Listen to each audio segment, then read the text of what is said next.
Di saat kamu sedang duduk di ruang rapat.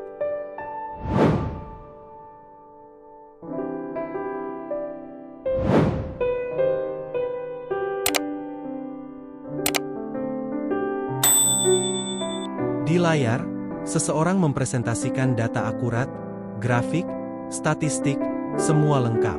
Tapi anehnya, kamu tidak merasa benar-benar terhubung. Lalu, seseorang lain berdiri dan mulai menceritakan kisah nyata seorang ibu yang berjuang dengan penghasilan minim demi pendidikan anaknya. Tanpa grafik, tanpa angka, tapi justru di situ kamu merasa tersentuh. Kenapa bisa begitu? Kenapa otak kita cenderung lebih percaya dan tergerak oleh cerita daripada fakta yang jelas dan terukur?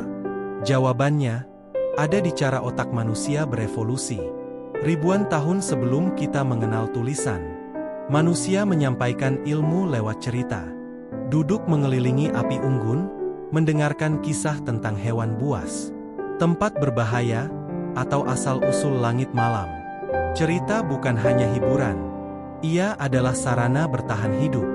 Peneliti dari Princeton University pernah melakukan pemindaian otak terhadap sekelompok orang. Mereka diminta mendengarkan narasi sederhana. Hasilnya, bagian otak pendengar aktif mengikuti alur cerita, bahkan mencerminkan aktivitas otak si pencerita. Fenomena ini disebut neural coupling.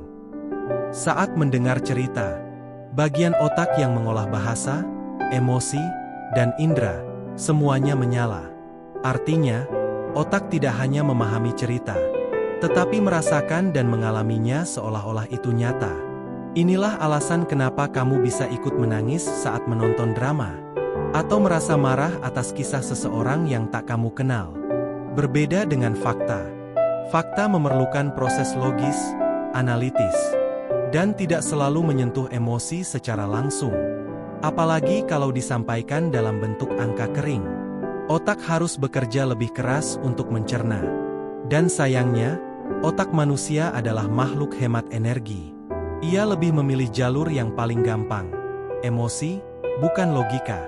Ada alasan kenapa hoaks yang dibungkus narasi personal lebih cepat viral daripada klarifikasi pemerintah.